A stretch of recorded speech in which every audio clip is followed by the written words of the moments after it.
I mean, I don't mind asking.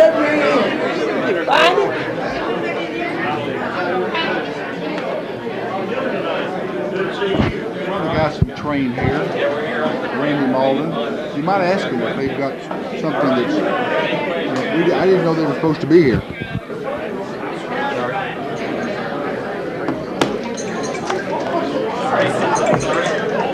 Guys, are y'all about ready to kick it off? As soon as Walter, I'll make sure I get you on TV, so we'll start whenever he gives me the signal. Ready now?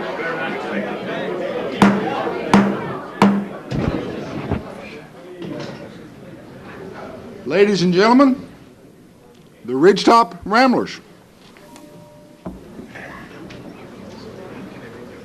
As we sat there on the front porch of that old gray house where I was born and raised, staring at the dusty fields where my daddy worked hard every day. Well, I think it kind of hurt him when I said, Daddy, there's a lot that I don't know. Don't you ever dream about life where corn don't grow?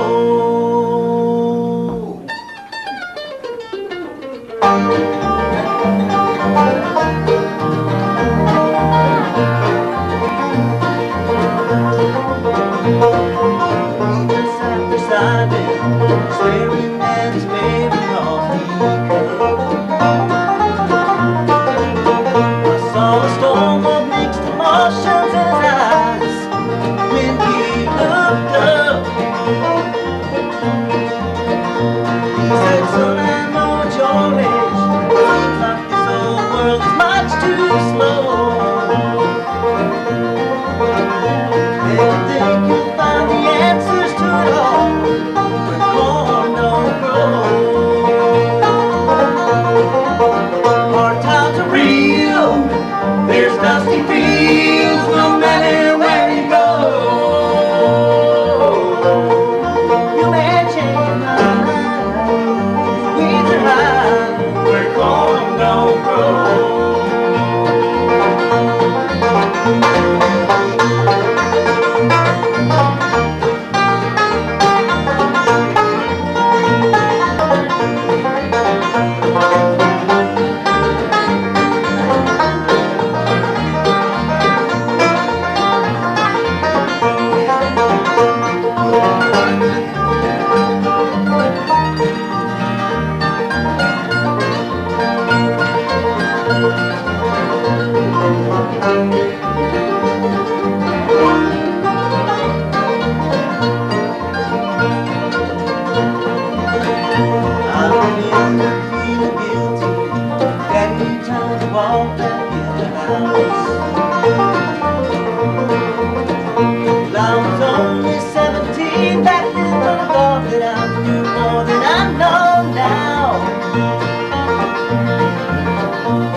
There's dusty fields no matter where you go.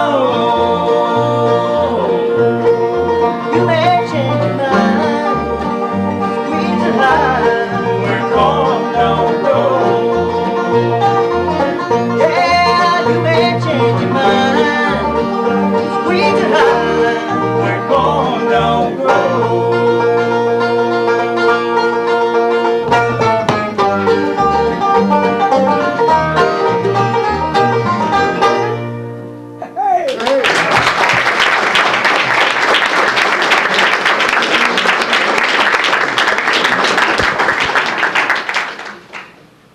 Stubblefield. Mr. Mayor, Madam Clerk, fellow commissioners, ladies and gentlemen of the audience.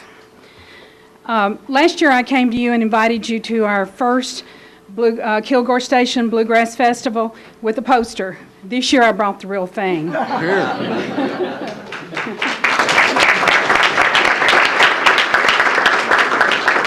On behalf of the Cross Plains Community Chamber and the City of Cross Plains, I'd like to invite you to join us for our second annual Kilgore Station Bluegrass Festival. Admission to the two-day event is $10. It covers both days, and children under 12 and under are free. On Thursday night, prior to our festival, our Cross Plains Crawl will start at 5 p.m. Multiple groups of musicians will be scattered all around downtown Cross Plains in front of businesses and in yards, playing all types of music until dark. Bring your lawn chairs, shop with our merchants, and enjoy the different groups of music. There's no charge for this event. Friday night is open mic night at our festival. The music starts at 5 o'clock and will go until we're finished, and it may go late into the night. We're really looking forward to this. We think there's going to be some great music there.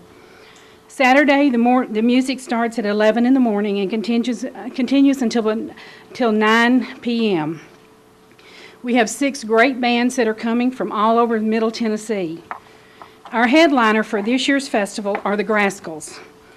Having won Spigma's Bluegrass Band of the Year Award in 2010, an Instrumental Group of the Year in 2011, 2012, and 2013, and Entertainer of the Year awards in 2006 and 2007, you're not going to be disappointed with their performance. We're also very proud to have, from our county, the Ridgetop Ramblers. They are a major part of our festival again this year, and we couldn't be doing this without them. I asked them to come here tonight to entice you, just to show you what you can expect for this weekend. So I ask you to please make your plans to come this weekend and spend it with us in Cross Plains. I think you'll find our venue is very beautiful. The acoustics down in our valley are wonderful, and I think you'll really enjoy it. We want to thank our sponsors for this event. They're all local: Old Hickory Credit Union, Northcrest Hospital, Thomas Drugs, Ace Hardware of Portland, Piggly Wiggly, CEMC, Evelyn Mitchell, and Dandy Products are all major sponsors of our program, and we appreciate it. And also, by the way, should you want advance tickets for $8, we have them here tonight along with T-shirts. So if you'd like your advance tickets or your advance T-shirts, we'd love to have you. But come out and see us this weekend. Thank you, Commissioner, and thank you guys very much.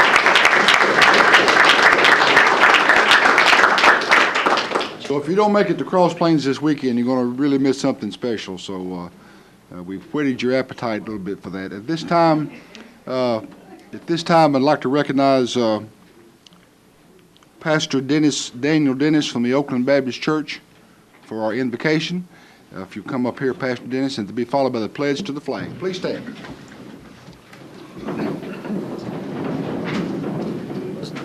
Let's turn our hearts to the Lord in prayer. Father, we ask that you'd help us not to forget our roots and how deeply they run into the soil of your word. Lord, we ask that you'd grant us wisdom beyond what is natural to ourselves and our own ability. Forgive us for the times we have made decisions upon what we think pleases men or ourselves. Help us to turn our hearts to make decisions for your people which please you. Heal our land, Father, and if it be not through our nation's capital, may it begin right here in Robertson County. In Jesus Christ's name we pray. Amen. Amen. Pledge allegiance to the flag of the United States of America and to the republic for which it stands, one nation, under God, indivisible, with liberty and justice for all.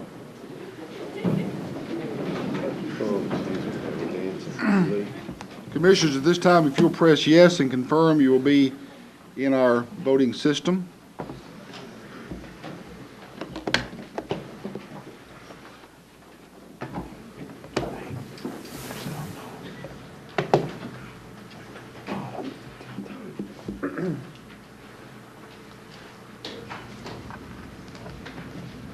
There being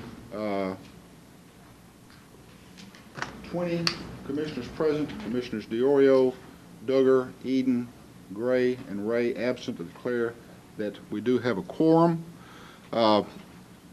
You have in your packet the minutes from the March meeting. What's your pleasure? Have a motion by Commissioner Baggett, they be approved, and second by Commissioner Jackson. All those in favor say aye. Aye. Opposed, no, so they are approved. Chair is advised that the tickets for the Robertson County Reads Pancake Breakfast can be obtained here. Karen Couts is in the audience tonight. If you'll see Karen, you can pick up ticket or multiple tickets for the Robertson County Reads from Karen. Also would like to report for those of you who may not know that last week the bids were opened on the Gorham McBain Library extension, and we were very anxious about that, but very pleased with the result. The low bid was from Bomar Construction, and the cost of the construction plus the two alternates came in at a total of $3,631,000. So we're hopefully be ready to see some dirt move this summer at that site.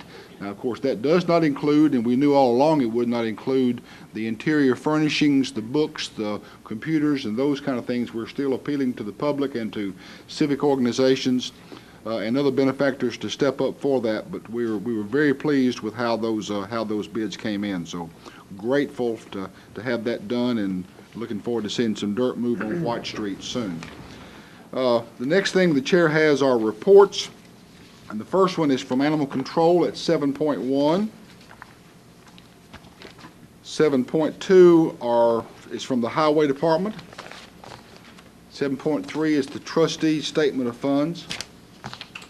7.4 is the Veteran Service Officer. 7.5 is Solid Waste. 7.6 is from the Gorham McBain Public Library. 7.7 is the Inmate Expense Report. 7.8 is from the Fire Service. 7.9 is from EMA. 7.10 is from EMS.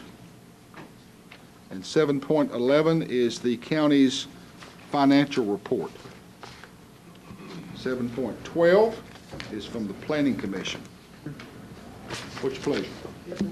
Have a motion by Commissioner Jones, they be received in order to file. A second by Commissioner Gregory. All those in favor say aye. Aye. So they are approved. I want to recognize now Commissioner Vogel, who is chairman of the nominating committee for elections and appointments. Commissioner Vogel. Mr. Chair, Madam Clerk, fellow commissioners, and ladies and gentlemen in the audience, we had two vacancies on the county commission about 2 months ago, and we have replaced these people with some new commissioners, and we tried to be fair about putting the new commissioners on the spots where the vacancies was. If I can get a second, I'd like to read this to y'all. Motion, a second by Commissioner Baggett. Okay, on the beverage committee, excuse me, Sammy Bryant will replace Buddy Bryant. Building Grounds, Warren Corbin and Stacy Moore will replace Billy Bryant and Bill Gray. Finance Management, Sammy Bryant will replace Buddy Bryant. Law Enforcement, Warren Corbin will replace Bill Gray. Finance Audit, Stacy Moore will replace Buddy Bryant. Solid Waste, Sammy Bryant will replace Buddy Bryant. Handicap Advisory, Stacy Moore and Warren Corbin will replace Bill Gray. And we had a vacancy. Construction, Bobby Cass will replace Buddy Bryant. And on the Fire Committee, Stacy Moore is going to replace Billy Vogel, who resigned. Motion duly made and seconded. All those in favor say aye. Aye. Opposed, no. So they are elected. Thank you, Mr. Vogel. There is no public hearing during the month of April, so we'll move on to resolutions. I'm going to recognize Commissioner Garner for the first two resolutions. Commissioner Jonathan Garner. Mr. Mayor, Madam Clerks, fellow commissioners, ladies and gentlemen in the audience, I bring to your attention resolution number 042114032. It's a resolution to declare surplus property from animal control. Said property is found on the Exhibit A. It's a motor vehicle. Motion, is there a second to this resolution? And a second by Commissioner Jackson. Any discussion? The surplus property is a 1990 Ford van. Question. Question's been called for. If you're in favor of this resolution, vote yes and confirm. If you're opposed, vote no and confirm at this time.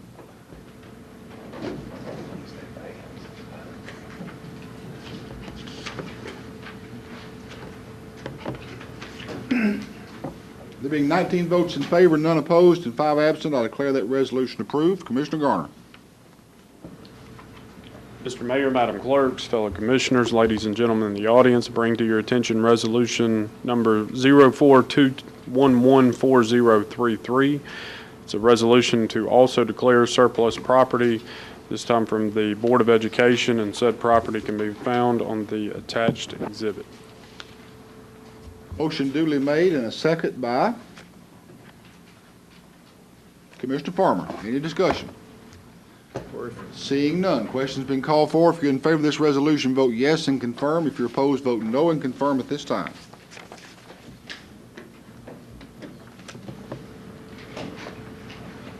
Being 19 votes in favor and 5 opposed, I declare that resolution approved and recognize now Commissioner Couch for the Sheriff's Department Disciplinary Review Board resolution.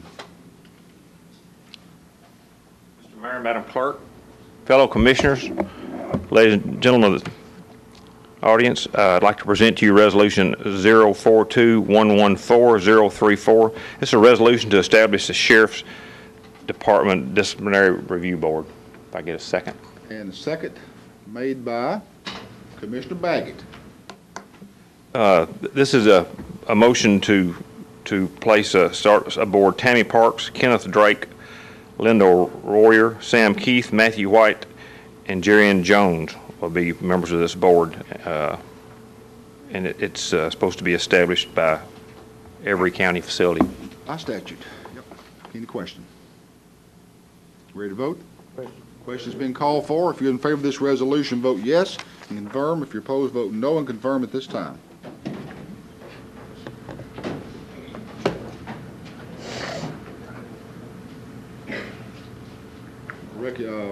There being 19 votes in favor and 5 absent, I declare that resolution approved and recognize now Commissioner Adcock, who is chairman of the Budget Committee for the issuance of obligation school bonds in the amount of $24 million. Commissioner Adcock.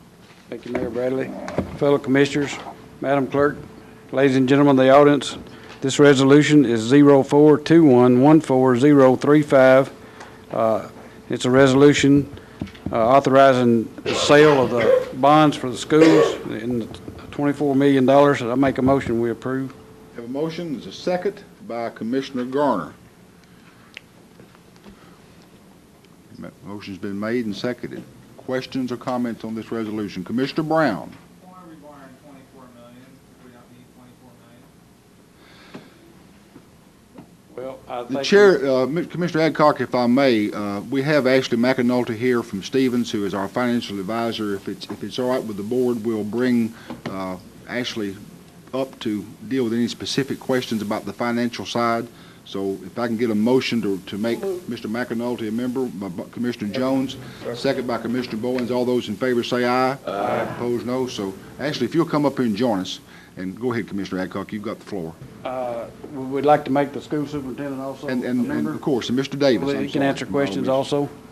Have a motion to make Mr. Davis by Commissioner Haley and second by Commissioner Garner. All those in favor say aye. Aye. Opposed, no. So gentlemen, if you'll come up and join us in case there is a Yes, sir. question. You would have this information because I assume the Budget Committee has reviewed this. We have reviewed it, but the bids have went out, and some numbers have changed. They know, they have those numbers, and can give them to you a lot better than I can. So you don't know the total cost of the construction? Well, we know the estimate is $14,600,000, but that don't include, like Mr. Bradley said, there's some things that are not included. And We haven't seen that. I'm surprised that hasn't come through the Budget Committee in a very, very detailed way. well, we have seen it. Come on up, guys. Myself and Mr. Bradley met with some of those changes the other day. Like I said, they have those numbers, exact numbers I don't have. Commissioner Brown, what we've seen are the bids back from the Crestview Elementary School. We also know this includes the Watauga School, which that work has not been completed yet. But in order to minimize the cost to the county in terms of a bond issue, we wanted to make sure that we asked for the money that was needed at one time and not have separate issues. And I understand that, but we've gone from initial 3 years ago of a $12 million and a $2 million project now to $24 million, and I find that a little disheartening. And that's before your time, so I'm not throwing darts at you. Okay, let's put it that way, but I find Mr. Davis, you want to address that? I'd be happy to. Mr. Mayor, Madam Clerk, members of the commission, audience, what you're talking about, and I don't know what transpired several years ago, but we put this out for hard bid. The first estimate that we received on this project was, when I first came here, was around $19 million just for Crestview. And I have an email to that effect. Well, somebody So- was telling you different than what they were telling us. So We that- have never been presented with this committee with a $19 million estimate, ever. That was the email that I received when I first came on board, that it was estimated to cost approximately $19 million.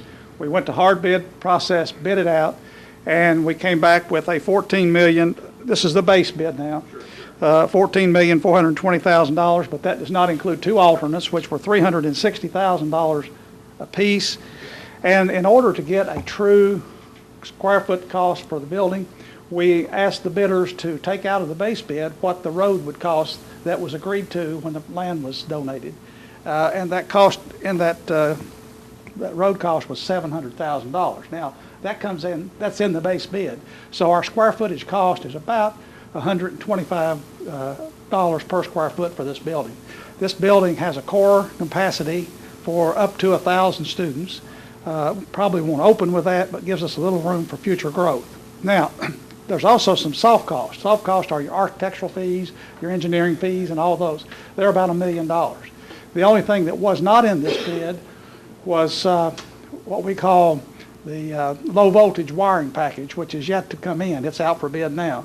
And that's where all of your internet connectivity, your telephones, your intercom, your fire alarm, all of those things are low voltage. If we'd put that in the hard bid, then what would have happened, in the original bid, it would have the contractor just gone out and gotten installers to do it and charged us a 20% upcharge. So we didn't want to do that. And the second thing, by bidding it separately, we don't have to pay architectural fees for that because that's an install and not a construction project at that point, that part of it. So that's part of the project, which is, it's all rolled up, will be about $17 million.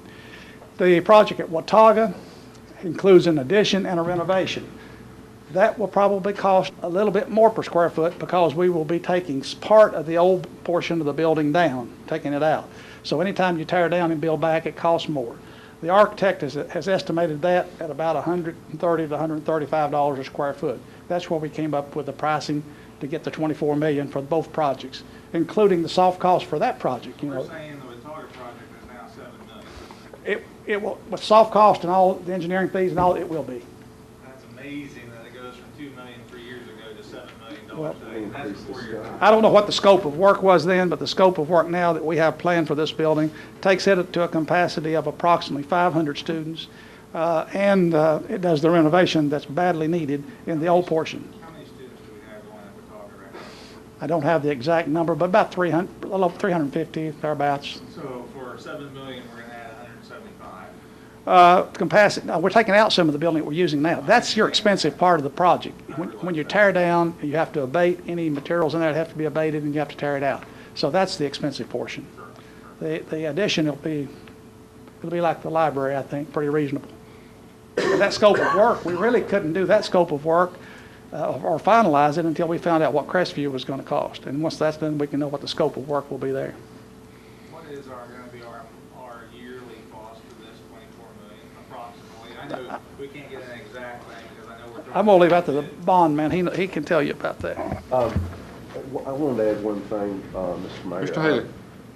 I think that we also increased the second level to the left-hand side of Crestview after we got the original bid.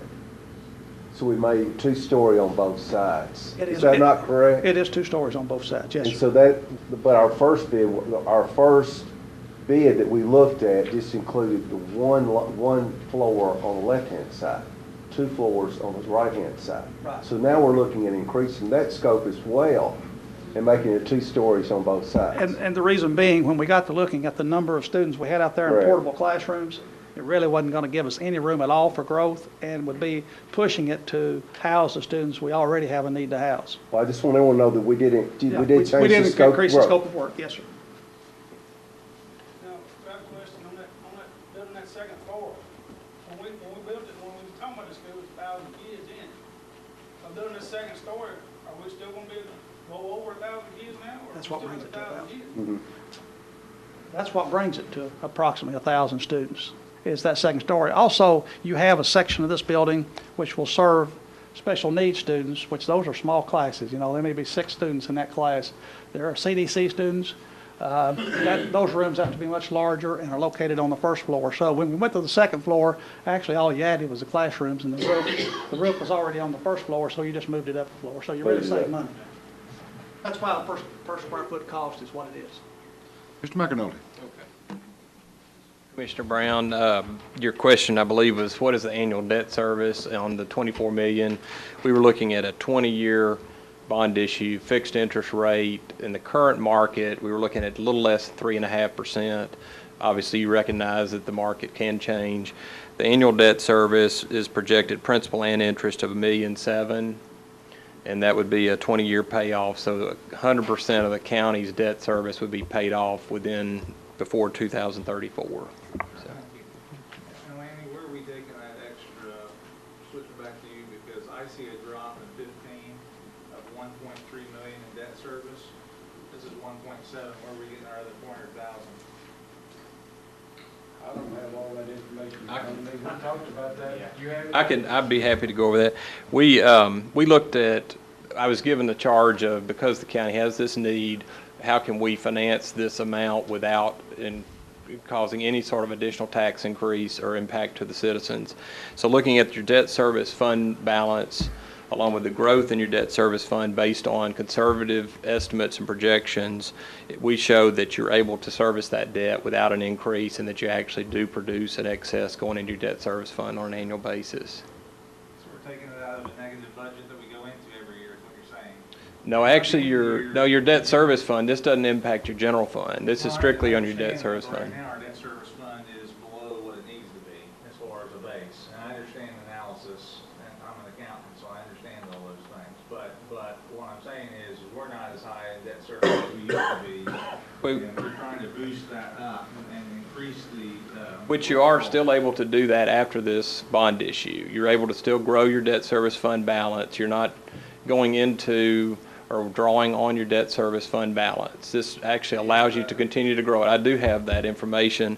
And I also would say, that as you annually pay off debt, it creates capacity for the county to take on additional debt. So that's what you have the benefit of, as this debt comes off your books, to be able to take on and address additional needs that you might have in the county. So this is not by any means eating into your additional capacity in the future if you have other things that come up that you have to address. So, yeah, but you might, we do have copies, Tom, if you want to pass those around. We went, right, we went over this information with the Budget Committee and the Education Committee. And so I'm sorry, some of the commissioners were there that night, but I'm sorry we weren't able to get that to you. But that's something that we have looked at, and we, like I said, have based it on conservative projections and making sure that the county can service it without any impact or tax increase to the county.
as far as just to get the condition right, but literally ripping out a building, adding a building on, changing the road system to the building, so forth and so on, I'm a little more hesitant, because we were doing something, in my opinion, a little bit like what they did 7 years ago, which is, I know we're saying that we're basing it on future cash flows that we haven't attained yet, but supposedly, I mean, we spent $1 gazillion about 6 or 7 years ago, and we spent through the nose. So I'm very mindful, okay?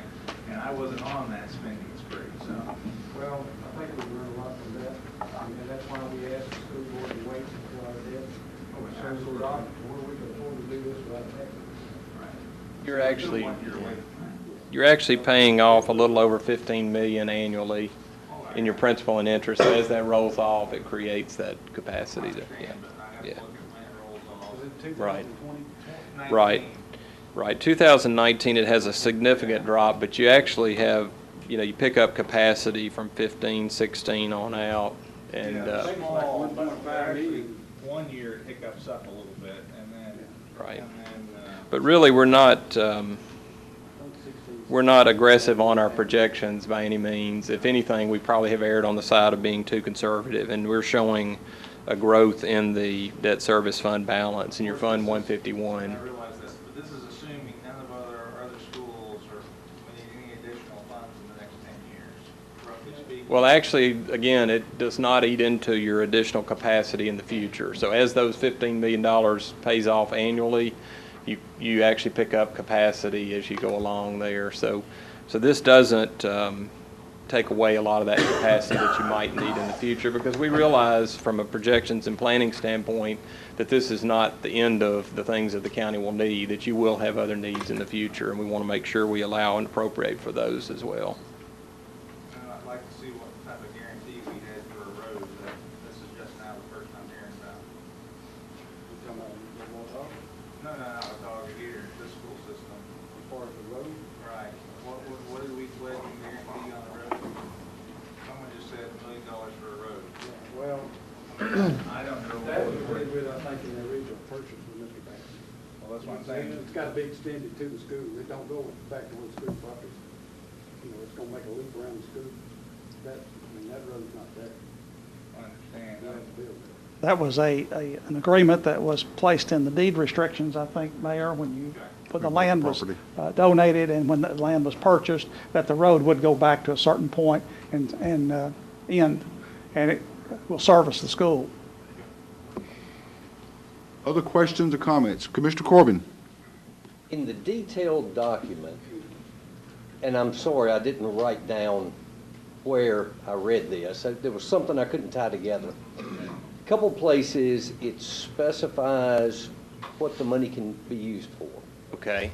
But then there was one place in the document where it made a comment, something to the effect of that the bonds could be labeled something other than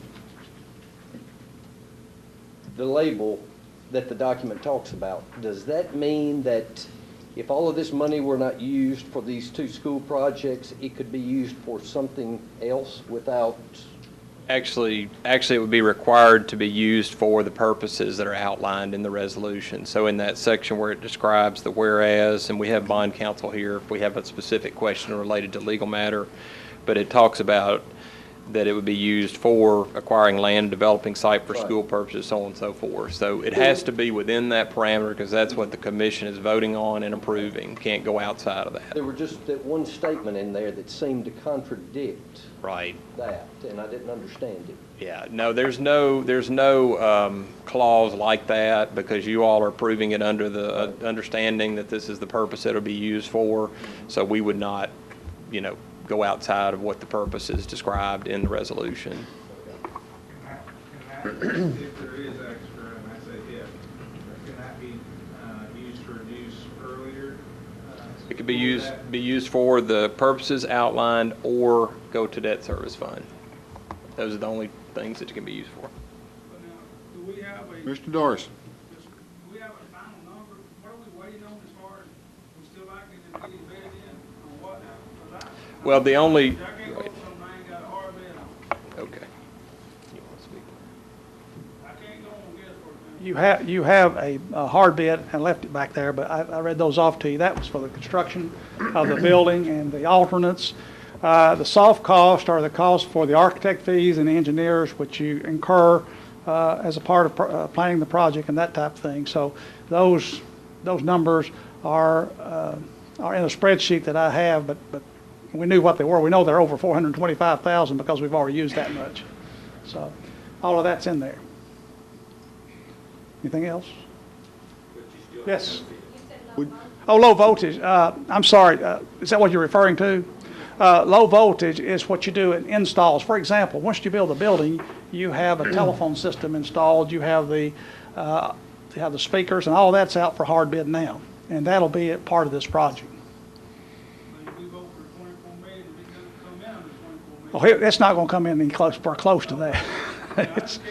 Yeah, you're talking about minor numbers there when you talk about telephones and intercom systems and low voltage wiring, computer wiring, that kind of thing.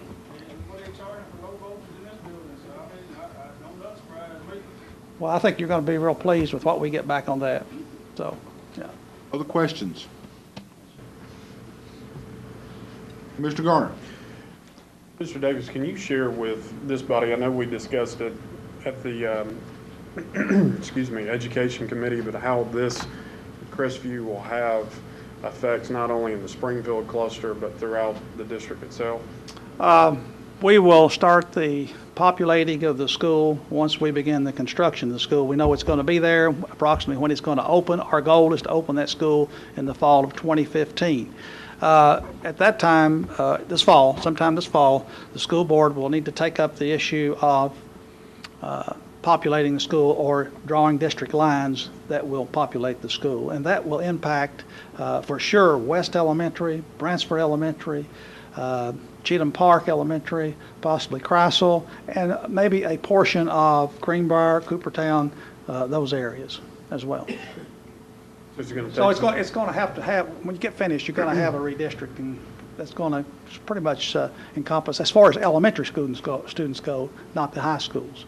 It will encompass the entire county. So it's going to take some of the, or most if not all of the overflow of portables within the Springfield cluster, but also would hopefully alleviate some of the pressure in other clusters. Again, another goal that we have is to get all those kids out of those portables.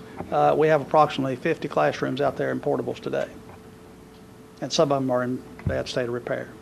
Mr. Brown. Have we actually studied, I know we've asked a little bit from time to time, we've actually studied the zoning changes to actually look and say, well, this makes sense for this. I know Right. You're kind of touching on a little bit, but I know Jonathan over there, and I know I've been asking him from time to time, say, hey, what are we going to pull from? And we've really never gotten a good answer. Well, we will present those options to the school board again, now that we know the building is going to be there, as to how we can best populate that building. We have software available to us where we can actually take a spot on the map, draw a square or rectangle or whatever shape you want to draw, and it will tell us the number of students by age that live in a particular area. We will also look at the road network to make sure that it's efficient as far as transportation goes, because you don't want to bus kids all over the country getting them to a school. You want to get them to the nearest school possible and save on transportation. So we're looking at that. And Dr. Cash and I have already taken some looks at that, and I've been over to the 911 office and gotten some maps, and they've been real helpful. So we've talked to the folks up at the university to get some information on the demographics, and I think we'll be in good shape. I think we're going to have enough information that there could be probably a dozen or more different ways you could populate this school, but we want to come up with the most efficient and what will serve the students the best. Follow up on that one. We do the renovation in Watauga, and we do the new school here. When do you foresee the need, and this may be an open-ended question, you can take a bit if you need to, but when do we see another significant building project in our midst? I don't mean that to be a loaded question, but... Well, and I understand what you're saying. We have a tremendous need today just to take care of our buildings and get them back up to where they would be more functional, more efficient, and that kind of thing. We've got roof projects that we need to have in place today that we don't have. We haven't done a lot of roof projects, and so therefore we're always patching and trying to keep a Band-Aid approach on it. Those are some needs that we have. I've just had a church step up. I won't mention the name. I guess I should have mentioned it. Is it okay? Cornerstone Church has stepped up and has asked to do some renovations, some work at one of our buildings, providing we provide a certain amount of the money. And they're going to replace windows, for example, which will be a huge heat and air savings, plus but not only make the school more comfortable, but make it more appearance much better. So we're working on some other things as we go, trying to get other resources. Do we have some other needs right now? Yes, we do. And this won't be the last time I'll be up here asking you to support some buildings that we need, but we do have other needs, yes. As far as of this nature, I don't foresee anything like this in the very near future. I think you're going to see some growth both on the east and west end of the county. If I'm being given the proper information, and I think I am, you're going to see quite a bit of growth out in the White House community as those housing units are developed and that golf course is developed out there. I think you'll see more students brought into that area. I think you'll see growth across the county, quite honestly. I don't think it's going to be rapid. I think it'll be manageable. Other questions? Mr. Goldman. Mr. Stubblefield. Mr. Davis? Yes, I'm sorry. I work with numbers and figures on a regular basis, and as we talked about this $24 million, and you were throwing out all the figures, I tried to write them down. I don't write as fast as Irvin does, obviously. I didn't get them all down, but as being a good steward of the constituents' money of this county, I don't understand where all this money is going, and I would like to ask, if it's not too inconvenient, if we can get some kind of written breakdown of what makes up this $24 million, so we can look at it, and so when people ask us, why are you spending this much money, we can have a full understanding of it. Before I vote on it, I'd like to say, so I can have a clear understanding of $24 million is just $24 million. We're just, a better understanding of where we're spending this money. It's not that I don't trust you at all. I trust you. You don't trust me at all. Just me a little bit, okay. It's just that, I would like to have a better understanding of the breakdown of where this money is going. And I can provide you with a spreadsheet showing you what the Crestview School is going to come out, exactly how much is going to come out. For example, at the Crestview School, we did not include any money in our package for furniture. We didn't ask the contractor to buy any furniture. All that will come out of the contingency fund within the base bid. So we're not asking you for money for that. We're not buying computers with it, for example, like some school districts do. And if you buy a computer with money that's being bonded for 20 years, it's a bad investment because it's dead 5 years from now. And so we are trying to be very good stewards of your money, and I think you'll find out that you're getting a pretty good bang for your buck with this. But I'll be happy to share with my spreadsheet with you. And I'll get it to all of you, yes. If I have one of my clients, if my customers would come in and say, I don't know where my money went, first thing I want to say is, where's your breakdown? Where's your transaction register? And so I'd like to see where your register is on where you're predicting this money is going, As far as the Watauga project, I think we have scaled it back. You get back to a certain point to where it doesn't make any sense to do anything. So we need to make sure that we take care of the issues that we have there now. If you haven't been in that building, you probably don't understand what we're talking about, but I think the commissioner put it very well when he said it could have been condemned. Portions of that building could be condemned. It needs to be taken down and rebuilt back. We're going to do that in phases. We're going to do the new construction phase first, the tear out, so the kids will have a place to go, and then go back and complete it. You said there were some rooms not being used. To my knowledge, every room in Watauga is in use today.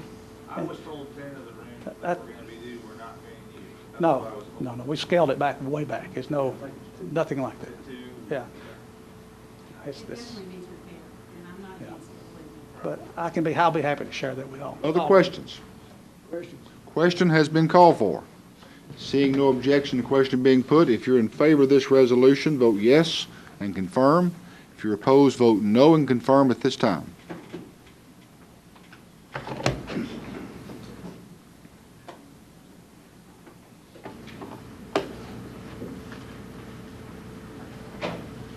Being 16 votes in favor, and 3 opposed and 5 absent. I declare that resolution is approved. Thank you, Commissioner Adcock.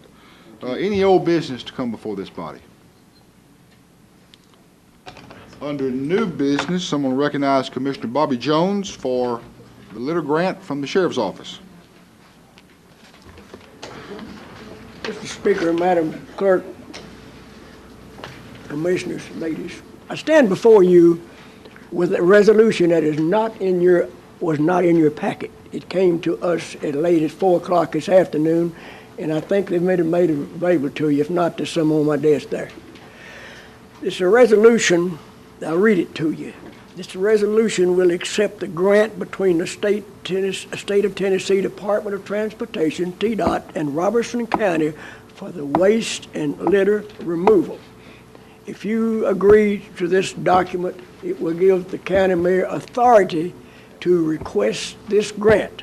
Now, I'm not available, I don't have the numbers available to me, but I can promise you that that the county mayor will examine this document and ask for the maximum amount as he does each year, and when it is approved, you will find that the sheriff department will be responsible for this waste and litter removal. I recommend adoption. Have a motion, a second by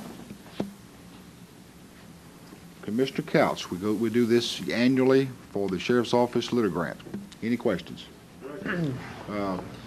Question been called for. If you're in favor of this resolution, vote yes and confirm. If you're opposed, vote no and confirm at this time.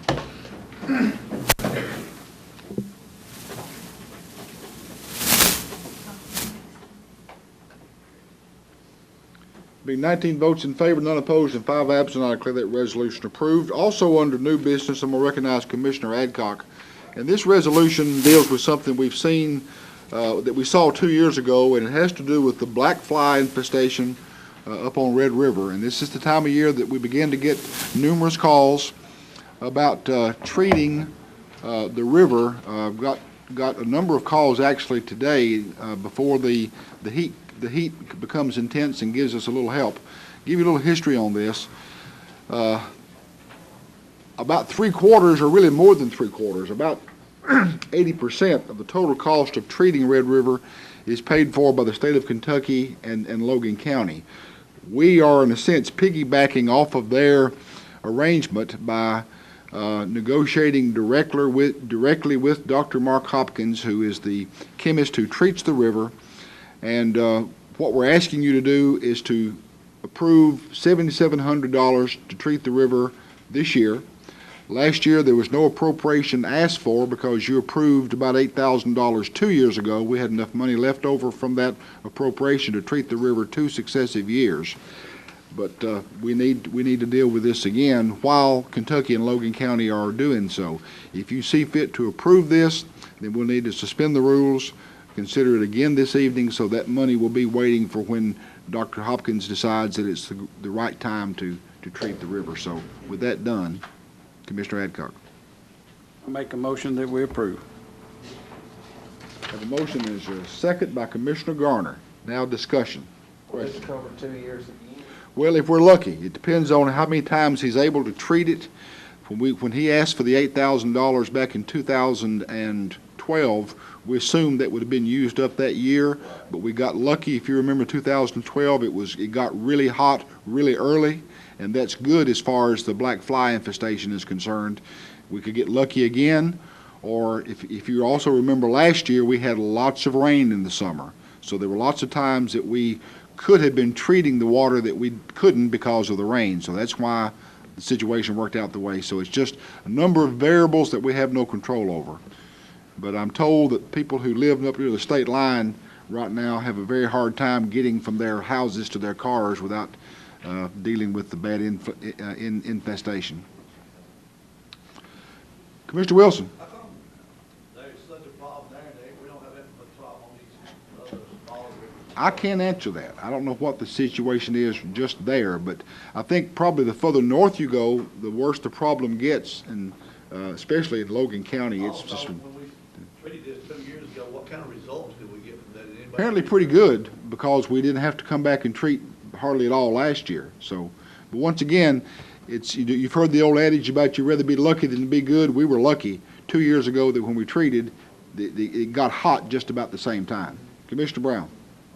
Where's the, I still say, we didn't get results, and I voted against it then, and I tend to vote against it now, but I'm just throwing that out, is we didn't get any analysis on it before, we didn't get any analysis on it after it was treated by the guy that said, well, we diminished the black flies by 50% or 25%.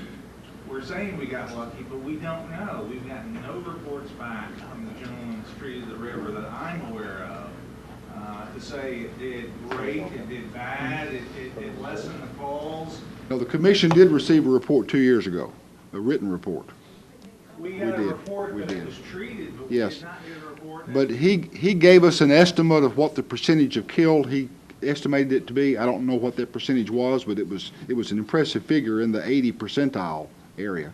That's But what he gave before he treated it, as I recall. He said, hey, it should do this, but I never remember getting. we'll any go back and numbers. see if we can find that report. And I don't like spending money when I'm really just relying on a guy's word to say, does he test afterwards? How does he come up with those? In other words, how does he get the information to tell us?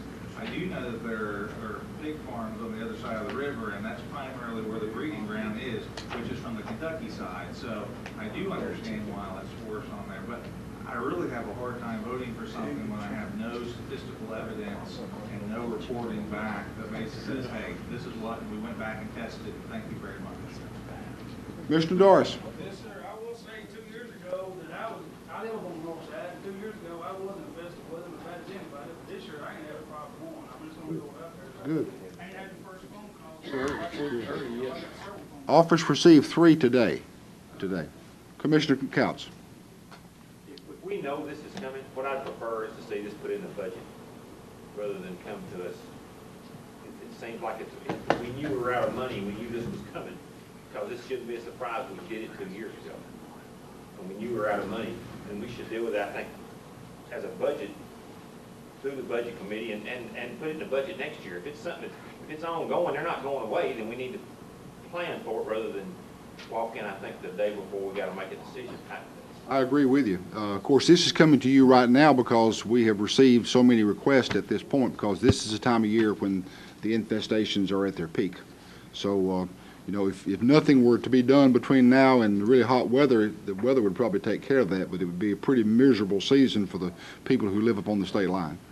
I think the time that they came before us 2 years ago, they were talking about the farmers on their side, and we also have a lot of dairy farms on this side, and if they didn't treat both, then it's as well to not treat any. I think if I lived up there, I'd want them to treat it. Other questions or comments? Question been called for. If you're in favor of this resolution, vote yes and confirm. If you're opposed, vote no and confirm at this time.